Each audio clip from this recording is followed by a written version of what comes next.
যে আমরা আজকে যদি বন্দ্যোপাধ্যায়ের মধ্যে একা কথা বলতাম আমাদের কথাটা পৌঁছে যেত। আপনারা আছেন বলি আপনাদের মাধ্যমে লক্ষ লক্ষ কোটি কোটি মানুষের কাছে আমাদের বার্তা পৌঁছে। থ্যাংক ইউ সবসময় পাশে থাকার জন্য। আর মঞ্চে উপস্থিত সবাইকে সবার ইন্ট্রোডাকশন বা সবার সম্পর্কে ভালো কথা বা কিছু আমি এগুলো কিছু বলতে চাই না। আমি মনে করি আমরা সবাই খুব মিষ্টি একটা প্রজেক্ট তৈরি করেছি। আর আমাকে সেই এত বড় একটা ফিল্মের অংশ করেছেন প্রডিউসার্সরা অ্যান্ড ডিরেক্টররা। তো আমি আপনাদের সবার কাছে নেওয়ার জন্য আর সবাই দর্শকরা যারা আমাদের ফার্স্ট গান উড়াধুরাকে এত ভালোবেসেছেন তাই জন্য আমি ধন্যবাদ জানাই। Thank you so much for loving Uradhura. আর সবাই বলছে সকাল থেকে আমি শুনছি, আমি অনেক সকালে এসছি, এখানে প্রমোশন চলছিল আমাদের সবার। তো সবাই বলছে যে গেস্ট গেস্ট গেস্ট। আমি বাংলাভাষী, আপনিও বাংলা কথা বলেন, সো আমি বিশ্বাস করি আমরা সবাই বাঙালি। আর আমাকে গেস্ট করবেন না, আমি আপনাদেরই বন্ধু, আপনাদেরই মেয়ে, আপনাদেরই বউ। কাছে থাকবেন, হৃদয়ে জায়গা দেবেন যাতে আগামী দিন আরো ভালো ছবির উপহার আপনাদের সবাইকে দিতে পারি। আর এটা আমার ফার্স্ট বাংলাদেশি ছবি ইন কোটস বলতে চাই, কারণ আমি খুবই এক্সাইটেড এই ছবিটা কে নিয়ে। বিকজ সবার প্রিয় শাকিব খান রয়েছে সেখানে। আর শাকিব আমি না জিজ্ঞেস করেই বলে দিচ্ছি, he was wonderful to work with. And not only he, আমি ফার্স্ট টাইম পুরো ইউনিটটার সাথে কাজ করছি। চঞ্চল দা দিয়ে প্রথম ইন্ট্রোডাকশন দেওয়ার আমার কোনো দরকার নেই, কিন্তু নাবিলার সাথে আমার প্রথম কাজ, সবার সাথে আমার প্রথম কাজ, রাফি ভাই, সবাই, রনি ভাই, শাকিব ভাই, everyone.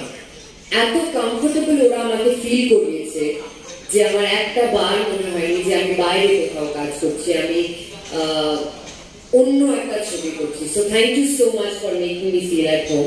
Thank you so much.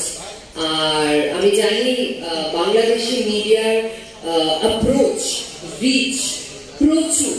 So আমি আপনাদের এটাই বলবো যে আমাদের ছবির এত ভালো করে করুন যাতে এটা super duper duper duper blockbuster hit হয়ে যায়। আর ঘরে ঘরে যেন আমাদের ছবির প্রচার হয় আর সবাই যেন হলে গিয়ে আমাদের ছবি দেয়। Thank you so much. আমার ছোট একটা প্রশ্ন আছে, তুমি কোন শহরের মেয়ে? আমি বাংলার মেয়ে। এখন আপাতত ঢাকা শহর, অন্য কিছু ভাবতে চাই, কিন্তু আমার আরো কয়েকটা প্রশ্ন রয়েছে। একটু আগে আপনি বলছিলেন যে he is a very good human being, wonderful human being, Shakib Khan সম্পর্কে যদি আমি একটু জানতেই চাই, মানে অ্যাজ এ কো-আর্টিস্ট তার সম্পর্কে তো আপনি শুনেছেন যে কাজ করার ক্ষেত্রে তিনি আসলে কেমন, তো কাজ করতে গিয়ে মানে আপনার এক্সপেকটেশন কতটুকু ছিল আর রিয়ালিটি আসলে কতটুকু মিল পেয়েছেন? So firstly, Shakib is very good looking. So to work মানে একজন এত ভালো, এত সুন্দর, হ্যান্ডসাম, গুড লুকিং পোস্টারের সাথে, আমি এটা ওকে আগে বলে দিলাম যাতে ও আমার প্রশংসা করে।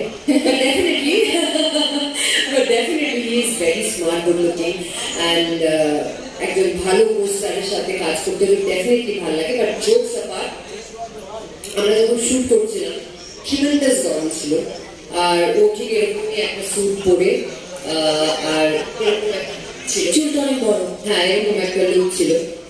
সো মানে একবারও আমি ওর মুখ থেকে দেখিনি যে উফ বলতে। যতবার টেক হয়েছে করেছে, রাফি ভাই আমাদের খুব বলতো স্পন্টেনিয়াসলি করতে, সেটা যতবার রাফি ভাই বলেছে ততবার করেছে। সো ওটা আমার খুব ভালো লেগেছে, ওই ডেডিকেশনটা। ডেফিনেটলি ওর ডেডিকেশন আছে বলেই আজকে ও সবার প্রিয়, আপনাদের সবার হৃদয়ে। তো এটা অনেকটা বড় শিক্ষা আমার মনে হয়।